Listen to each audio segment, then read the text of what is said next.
Salamat, Audrey. Magandang umaga, Pilipinas. Live pa rin tayo dito sa Pag-asa Weather and Flood Forecasting Center. At eto na nga ang lagay ng panahon sa buong bansa.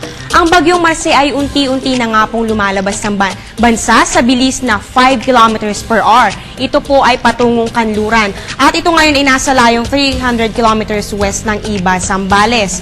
Muli po wala na pong nakataas na storm signal sa bansa, pero mararamdaman pa rin natin ang habagat na magdadala ng pag-ulan dito po sa Southern Luzon at sa Visayas. Yan po ay moderate to heavy rains. At bukas ng hapon, inaasahan ng paglabas ni Marce sa bansa. Ang estimated rainfall po na dala nito ay aabot ng 10 to 25 millimeters per hour.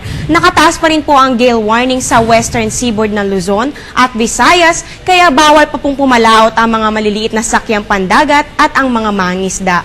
Ngayon tingnan naman natin ang lagay ng panahon sa iba't ibang dako ng bansa.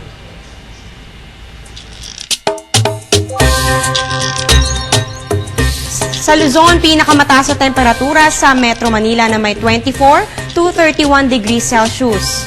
Pinakamababa naman sa Baguio City na may 15 to 19 degrees Celsius.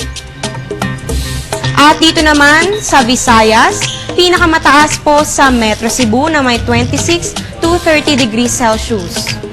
At sa Mindanao naman, pinakamababa sa Cagayan de Oro na aabot ng 23 to 32 degrees Celsius. Para naman po sa 3-day forecast, sa Metro Manila magiging maulap na may panandaliang ulan at thunderstorm. Sa Metro Cebu naman may pag-ulan at may pagkidlat at pagkulog naman po pagdating ng linggo. Dito naman sa Metro Davao, makakaranas ng pag-ulan at thunderstorms. Ayon naman sa Twitter account ng Pag-asa, thunderstorm is less likely to develop in Metro Manila within 12 hours. Pero pinag-iingat pa rin po ang lahat. At dito naman, as of 10:22 AM naman, light to moderate rain sa ilang bahagi ng Cebu, Negros Oriental at Occidental na maaari po magtagal ng 1 hanggang 2 oras. At yan muna ang latest mula dito sa Pag-asa, manatiling nakatutok sa Panahon TV Express, kung saan walang pinipiling panahon ang pagbibigay impormasyon. Ako si Amor La Rosa, magandang umaga.